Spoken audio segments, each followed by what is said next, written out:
जब धार्मिक पाखंड में हमारा ये देश डूबा हुआ था, जहाँ पे शरीर को धोना, शरीर को गंगा में स्नान करना या नदी में स्नान करना पवित्रता की निशानी माना जा रहा था। ऐसे में संत कबीर कहते हैं, अरे मलमल धोए शरीर को, धोए न मन का मैल, और नहाए गंगा गोमती और रहे बैल के बैल। मैंने तमाम कथावाचकों को देखा है, वो कहते हैं सब मोह माया है। बहन जी कहते हैं सब मोह माया है और खुद बड़ी बड़ी गाड़ियों में घूमते हैं। कहते हैं रुपया पैसा मोह माया है और खुद घर में पैसों का अंबार लगाए हुए। एक एक घर में बाबा साहब की किताब पहुंचे, हमारे बहुजन महापुरुषों की बात पहुंचे। तो जब इस धर्म और पूंजी की जो लड़ाई चल रही है, इस धर्म और पूंजी की लड़ाई में सबसे ज्यादा मार अगर कोई खा रहा है तो हमारा बहुजन समाज। महापुरुषों पंचशील नगर हापुड़ का नाम चेंज किया, तमाम जो जिलों के नाम तुमने चेंज किए। जब तुम्हारा घर धोया गया तो तुमको पता चला कि तुम भी नीच समझे जा रहे हो, शूद्र समझे जा रहे हो, छोटा समझे जा रहे हो।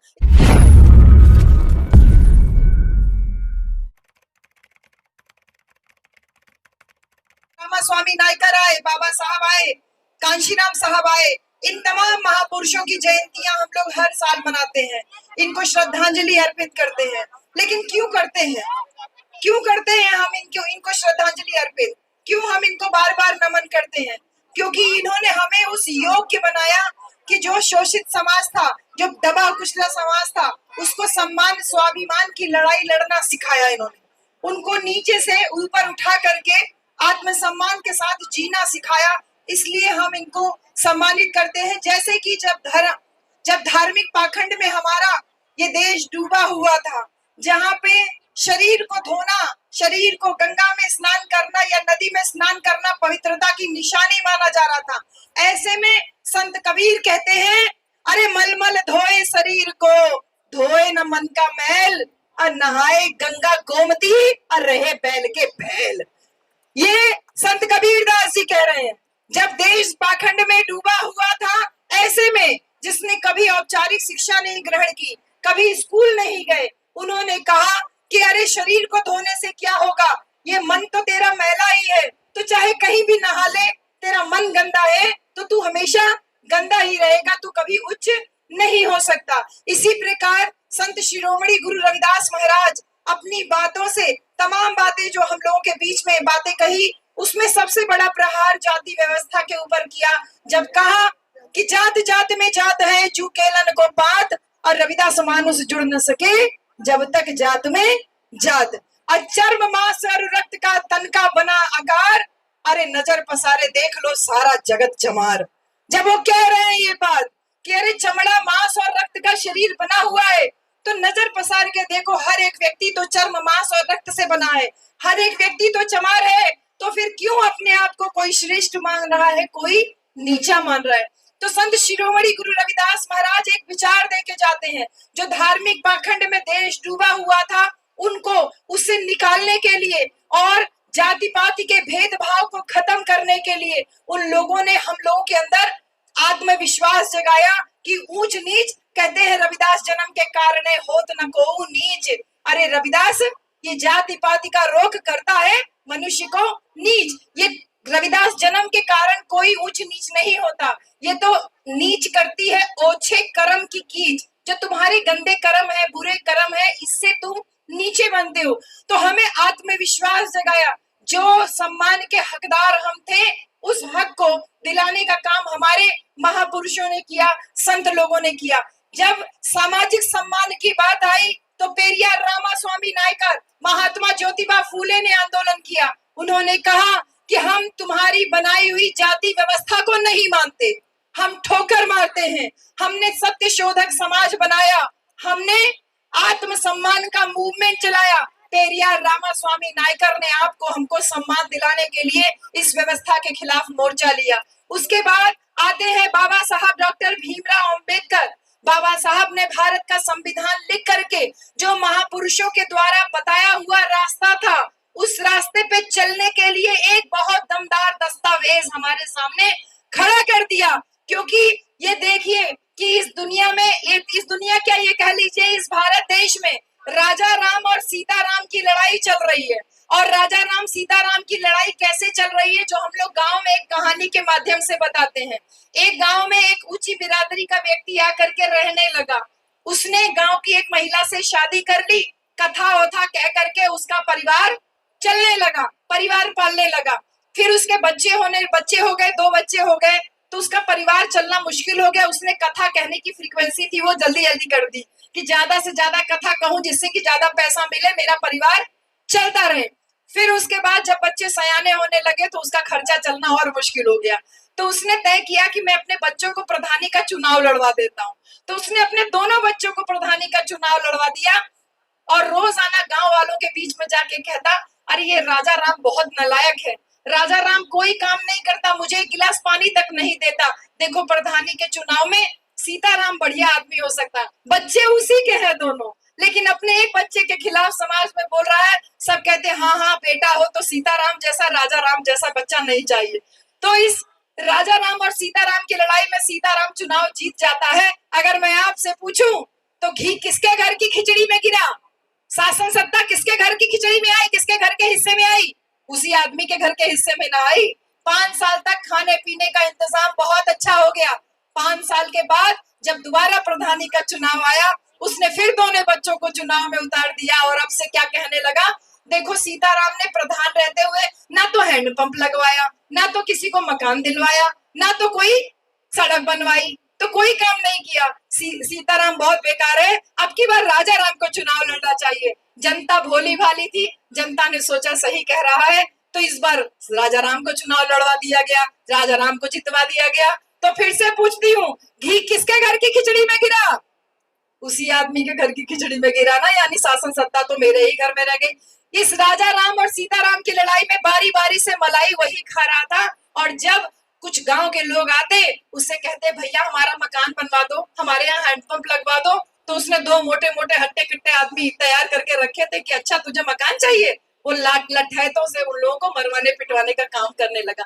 यही हमारे भारत देश के साथ में पिछले 75 साल से हो रहा है। हर बार चुनाव से पहले राजा राम आके कहते हैं कि सीताराम गड़बड़ है, सीताराम आकर के कहते हैं राजा राम गड़बड़ है। जनता भोली भाली थी, बारी बारी से राजा राम सीताराम की लड़ाई में पड़ रही थी। लेकिन इस राजा राम और सीताराम की लड़ाई में एक दिन आके कांशी राम खड़ा हो जाता है और कांशी राम कहता है कि बाबा के बच्चों के बगैर इस देश का शासन में चलने नहीं दूंगा। वही बाबा साहब जिन्होंने भारत का संविधान लिख करके आपको हमको एक सम्मानजनक जिंदगी दिया, उस सम्मानजनक जिंदगी को आगे बढ़ाने के लिए मान्यवर कांशीराम साहब आते हैं। वो जनता से सवाल करते हैं कि तुम्हें आगे बढ़ना है? बोलती है जनता हाँ।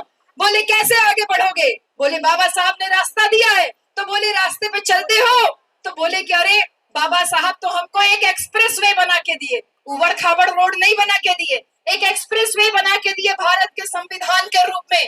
जनता बोली अरे हम लोग गरीब हैं, एक्सप्रेस वे पे कैसे चलेंगे, हम लोग तो खेत में पगडंडी में रहने वाले हैं।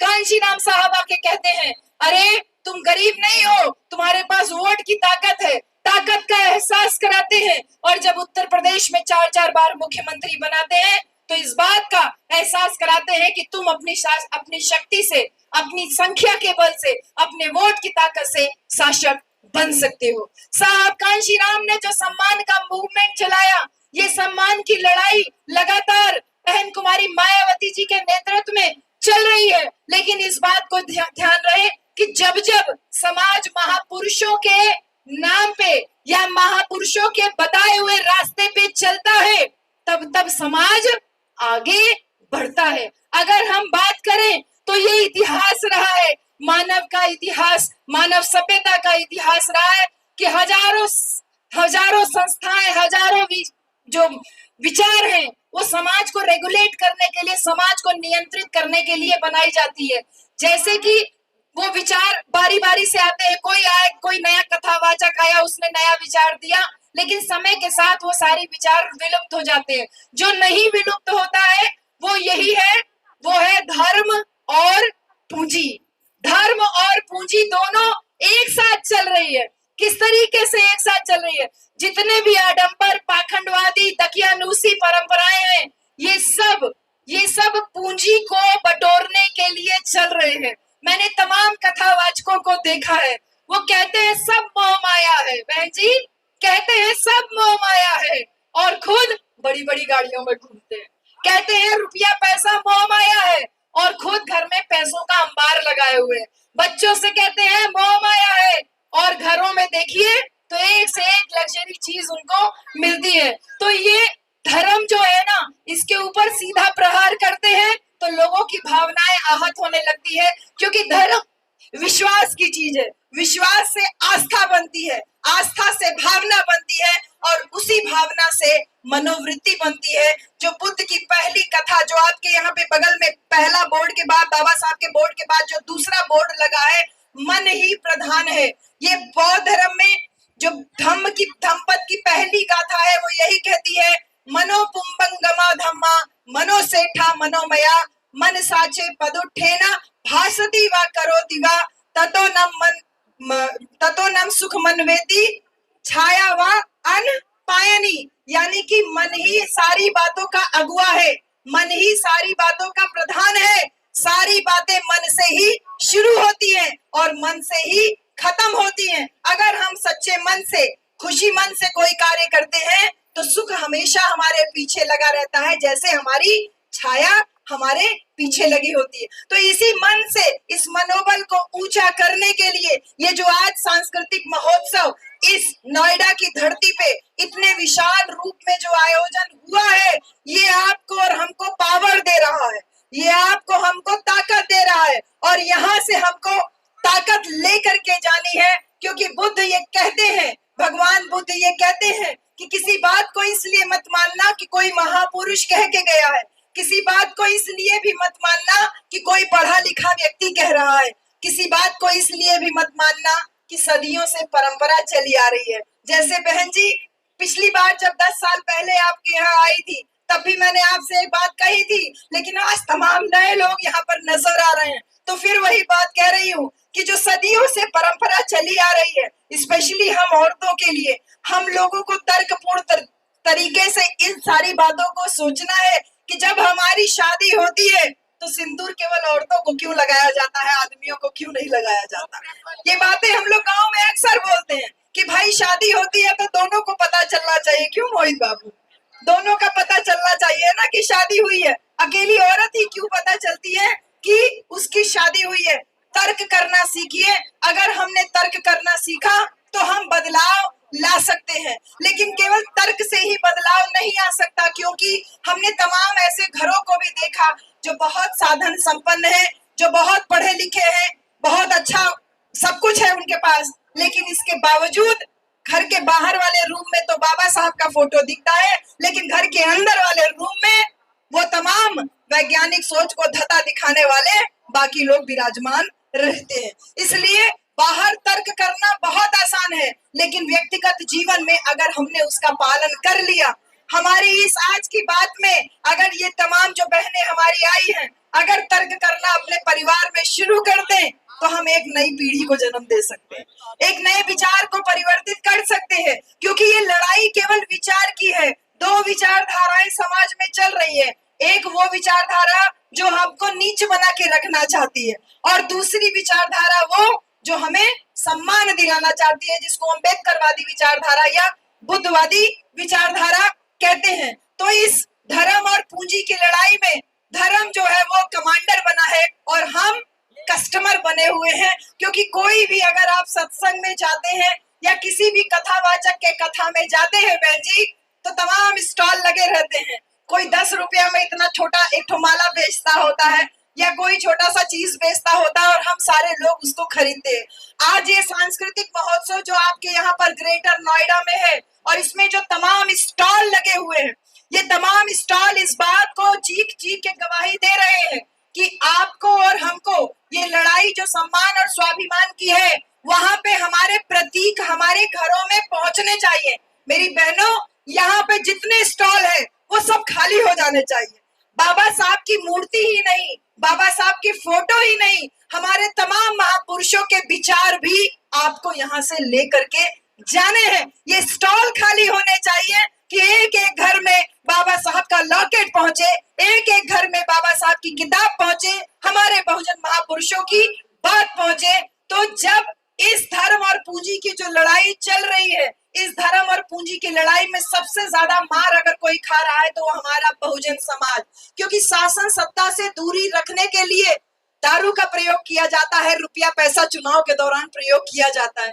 तो इस प्रकार से इसका दुरुपयोग जो हो रहा है, इसकी लड़ाई को हम इस प्रकार के आयोजन करके ही जीत सकते हैं, जहां पे पूरी तरीके से एक बौद्धिक परिवर्तन इन तमाम स्टॉलों के माध्यम से और एक मेले जैसा जो माहौल है उसके माध्यम से जो तैयार किया जा रहा है, ये जवाब हमको बाबा साहब डॉक्टर अंबेडकर दे के गए थे। इस लड़ाई में, इस धर्म और पूंजी की लड़ाई में अगर कोई विकल्प है तो बाबा साहब की विचारधारा, क्योंकि बाबा साहब ने जो धार्मिक सांस्कृतिक आंदोलन को जो प्रशस्त किया, आगे किया, उसको हमें रिवाइव करने की जरूरत है, लेकिन बहुत सावधानी पूर्वक, क्योंकि 14 अक्टूबर 1956 को बाबा साहब भगवान बुद्ध की शरण में लेके गए थे और आज 25 दिसंबर को उस धर्म ग्रंथ को बाबा साहब डॉक्टर अंबेडकर के नेतृत्व में आग लगाया गया था, जिसने मानव को मानव समझने से इनकार किया। आग लगाई थी बाबा साहब के सहयोगियों ने, उस व्यवस्था को मानने से इनकार किया बाबा साहब, जो इंसान को इंसान की हैसियत का नहीं समझता है। तो उस सांस्कृतिक विरासत को जो जिंदा करने का कार्य माननीय सूरजपाल राक्षस जी और इनके साथ साथ जो इनके दीपक बौद्ध जी जो सेक्रेटरी साहब है, मैं बहुत धन्यवाद करूंगी इस इतने शानदार आयोजन के लिए कि एक बौद्ध विरासत, बौद्ध धर्म का प्रतीक ये वापस जो है बहुत तेजी से जो इसका परिवर्तन के लिए कार्य कर रहा है। और इसके साथ ही साथ जब हम बहुजनों की बात करते हैं तो 85% बहुजन की बात करते हैं। बहुजन सामाजिक आंदोलन, सामाजिक समानता के आंदोलन में जब भी बहुजन की बात करते हैं तो सफल होता है, क्योंकि एससी, ओबीसी और माइनॉरिटी यानी जो हमारा दलित समाज है, जो पिछड़ा समाज है और जो मुसलमान समाज है, वो इस सामाजिक आंदोलन में इकट्ठा दिखाई देता है। जब 85% बहुजन की बात करते हैं और राजनीतिक आंदोलन जो मान्यवर कांशीराम साहब और बहन कुमारी मायावती जी के नेतृत्व में आगे बढ़ता है, तब भी दलित, पिछड़ा और मुसलमान साथ होते हैं और हम उत्तर प्रदेश में 4-4 बार मुख्यमंत्री बनते हैं। लेकिन जब यही बहुजन समाज बहुजन सांस्कृतिक आंदोलन की बात करता है तो उसमें 20% मुसलमान पहले ही किनारे हो जाता है और जो 50% पिछड़ा समाज है वो चुपचाप कहीं किनारे खड़ा होता है या खुद ही उसके खिलाफत में होता है। तो भाइयों, मेरी प्यारी बहनों, ये लड़ाई एक जाति की लड़ाई नहीं है।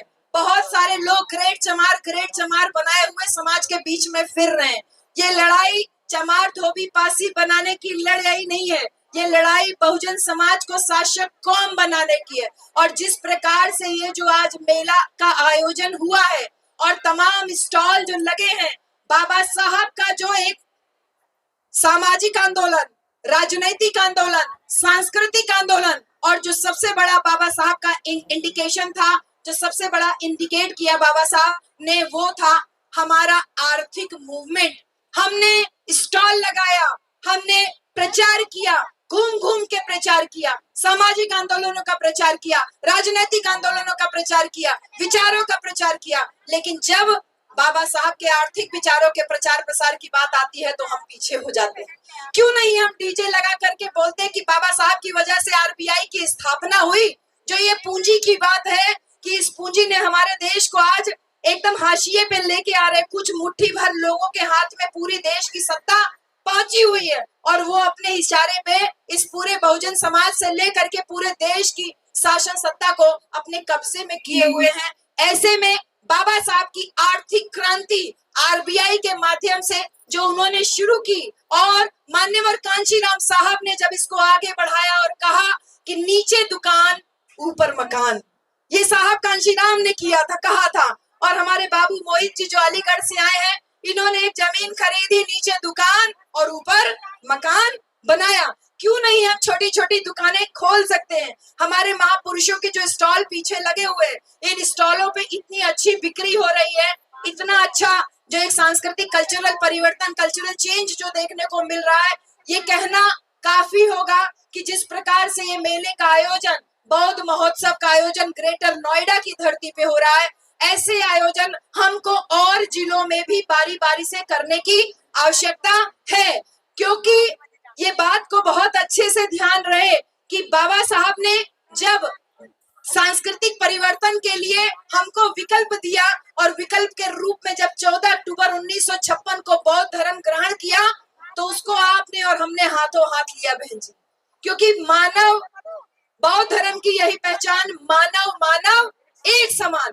आपको हमको इकट्ठा एक सूत्र में बांधने के लिए बाबा साहब भगवान बुद्ध की शरण में लेके गए, लेकिन जो ओबीसी समाज है यानी जो पिछड़ा समाज है उसको भी बुद्ध की शरण में लेके गए, लेकिन उसको इस बात का आभास ही नहीं है, पिछड़े समाज को इस बात का आभास ही नहीं है कि उसके साथ भी अत्याचार हुआ, उसके साथ भेदभाव हुआ, उसको इस बात का आभास ही नहीं है। लेकिन वो ये मान के चलता है कि मैं ऊंची जाति का हूँ। लेकिन जब माननीय अखिलेश यादव जी जो उत्तर प्रदेश के पूर्व मुख्यमंत्री थे, जब उनका घर धोया गया तो इस बात को, जब उनका घर धोया गया तो इस बात को लोगों को समझ में आया कि तुमने जिले के नाम चेंज किए, संभल जिले का नाम चेंज किया, रविदास नगर जिले का नाम चेंज किया, तमाम बहुजन महापुरुषों पंचशील नगर हापुड़ का नाम चेंज किया, तमाम जो जिलों के नाम तुमने चेंज किए। जब तुम्हारा घर धोया गया तो तुमको पता चला कि तुम भी नीच समझे जा रहे हो, शूद्र समझे जा रहे हो, छोटा समझे जा रहे हो। इसलिए मेरा आह्वान है कि वो तमाम ओबीसी के लोग जो आज हम लोगों के मंच पे वक्ता बने हुए हैं, नेता बने हुए हैं, लेकिन जब चुनाव आता है तो अपनी जाति के नेताओं के साथ हेलीकॉप्टर में बैठ के घूमते हुए नजर आते हैं। थोड़ा सावधान रहने की जरूरत है और बाबा साहब डॉक्टर अंबेडकर को संपूर्ण रूप में जानने की जरूरत है। संपूर्णता बोले तो हमें चाहिए फुल इज्जत, मुझे चाहिए फुल इज्जत। बाबा साहब डॉक्टर अंबेडकर हमको फुल इज्जत दिलाए, चाहे धर्म के माध्यम से हो, चाहे वोट के माध्यम से हो। और आज जब राजनीतिक अधिकार लेने की बात आती है तो बाबा साहब का नाम आता है, सांस्कृतिक अधिकार की बात आती है तो भी बाबा साहब का नाम आता है, और जब बहुजन समाज को शासन सत्ता पर पहुंचाने की बात आती है तो भी बाबा साहब और मान्यवर कांशीराम साहब का नाम आता है। लेकिन इस बात को ध्यान रहे कि ऐतिहासिक रूप से कुछ लोगों की गलती की वजह से ये बहुजन समाज जो बाबा साहब के नाम को एक लेकर के मजबूती के साथ आगे बढ़ रहा है, उसका ये रिजल्ट है। बहन कुमारी मायावती जो 4 बार उत्तर प्रदेश में मुख्यमंत्री बनी, आज उसका ये परिणाम है। ये जो बहुजन समाज आज एक बड़ी सी संख्या में यहाँ दिखाई दे रहा है, अपने महापुरुषों के नाम पे बौद्ध महोत्सव में जो आज इकट्ठा हुआ है, उसका ये परिणाम है कि सड़क से लेकर के संसद तक केवल अंबेडकर अंबेडकर अंबेडकर अंबेडकर अंबेडकर अंबेडकर अंबेडकर नजर आ रहे हैं। कोई नीला ड्रेस पहन करके बाबा साहब को हथियाने की कोशिश कर रहा है, कोई बाबा साहब की फोटो लेके बाबा साहब को हथियाने की कोशिश कर रहा है, कोई संसद में संविधान की किताब लेकर के बाबा साहब को हथियाने की कोशिश कर रहा है। लेकिन मैं धन्यवाद देती हूँ मान्यवर कांशीराम साहब को, बहन कुमारी मायावती जी को, कि जिनके इस मूवमेंट की वजह से, जिन्होंने बहुजन समाज को इस योग्य बनाया कि आज बाबा साहब का नाम तुम मजबूरी में ले रहे हो, मजबूरी में ही सही लेकिन ले तो रहे हो, उनके सामने सर तो झुका रहे हो। नहीं तो ये जान लीजिए कि जीते जी भी बाबा साहब डॉक्टर अंबेडकर इनको डराए, बहन जी, जीते जी भी बाबा साहब डराए और आज मरने के बाद भी बाबा साहब डॉक्टर अंबेडकर इनको डरा रहे हैं। अगर ये डर नहीं होता तो कभी नहीं सुना किसी देवता की मूर्ति टूटी हो, लेकिन अक्सर ये सुना कि बाबा साहब डॉक्टर अंबेडकर की मूर्ति टूटी जा रही, तोड़ी जा रही है, कभी उंगली तोड़ी जाती है, कभी चश्मा तोड़ा जाता है। तो आज मैं अंत में बस यही कहूंगी कि इस ग्रेटर नोएडा की भूमि पे वो बाबा साहब की उंगली का इशारा करती हुई जो फोटो है, जो मूर्ति है, उस इशारे को समझिए। अरे ग्रेटर नोएडा से दिल्ली दूर नहीं है, वो उंगली का इशारा संसद के ऊपर कब्जा करने की तरफ जाता है। और यही दिल्ली जो कि ये नोएडा, ग्रेटर नोएडा, जब दिल्ली से एंटर करिए तो बाप भगवान बुद्ध की बड़ी सी मूर्ति लगी हुई है और लिखा है उसमें वेलकम टू गौतम बुद्ध नगर।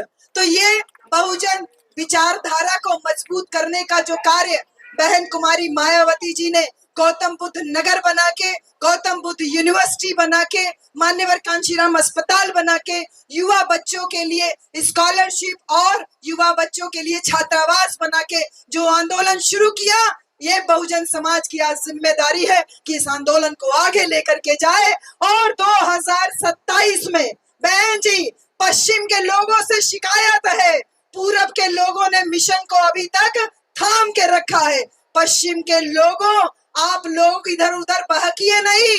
आप लोगों को कोई मूंछों पे ताव देके, कोई ग्रेट चमार बोल के बहका रहा है। आपको बहकावे में आने की जरूरत नहीं है। आज बहन कुमारी मायावती जी ने साफ तौर पे कह दिया कि बाबा साहब डॉक्टर अंबेडकर हमारे भगवान हैं। उन्होंने ये नहीं कहा कि भगवान जैसे हैं या भगवान की तरह हैं। इस इशारे को समझिए कि अगर तुमने अंबेडकरवाद की राह छोड़ी तो हम बिखर के रह जाएंगे, और बिखरे हुए अंगूरों की कोई कीमत नहीं होती। जो गुच्छे में लगे अंगूर होते हैं, उन्हीं की कीमत होती है। मैं बहुत धन्यवाद करती हूँ कि इस बिखरे हुए समाज को इतने अंगूरों में, अंगूर के गुच्छों की तरह पिरोने का कार्य किया। मोतियों की माला बनाने का जो प्रयास इस बौद्ध महोत्सव के माध्यम से, ये जो पूरी टीम दिख रही है, जिसमें नौजवान साथी भी हैं, वरिष्ठ साथी भी हैं, भाई सूरजपाल राक्षस जी के नेतृत्व में, इनके संरक्षण में जो ये टीम काम कर रही है, ये टीम निश्चित रूप से आने वाले समय में नए परिवर्तन लेके आएगी। मेरे प्यारे बच्चों, आप जब बुलाओगे, आपकी ये बहन, आपकी बेटी आपके बीच में यहाँ मौजूद रहेगी। बहन जी का जब ऐसे सर पे हाथ पड़ा था ना मेरे बच्चों, ये जान लो, बहन जी का जब पैर छुआ हमने, बहन जी ने जब सर पे ऐसे हाथ रखा, तो उन्होंने इस बात को, मतलब मुझे ऐसा लगा कि मैंने जीते जागते अपने महापुरुष के दर्शन किए। और वो हाथ केवल मेरे ऊपर नहीं है, वो हाथ हम सारे लोगों के ऊपर है। और बहन जी ने अभी 30 नवंबर को जब मुलाकात हुई, तब भी उन्होंने इस बात को कहा कि मेरे प्यारे बच्चों, अच्छा कार्य करते रहो, अच्छा कार्य करते रहो। महापुरुषों की राह में भी तमाम बाधाएं आई, लेकिन वो पीछे नहीं हटे। तो तुम क्यों पीछे हट जा रहे हो? अरे कोई नेता तुम्हारे बीच में पहुंचे या ना पहुंचे, विचारधारा तो है ना तुम्हारे पास। इस मजबूत विचारधारा के सारथी बनो, आगे बढ़ो, जैसे हमारे भाई सूरजपाल राक्षस जी और इनकी टीम बन रही है। मैं बहुत धन्यवाद देती हूँ पूरी टीम को। यहाँ बहुत वरिष्ठ साथी भी हैं, पूरी आयोजक टीम, नाम तो लेना संभव नहीं है, और जो दूर दराज से लोग आए हुए हैं, आप सब लोगों को भी ढेर सारा आभार, ढेर सारा धन्यवाद। जय भीम, जय भारत, नमो बुद्धाय, जय संविधान, जय कांशीराम।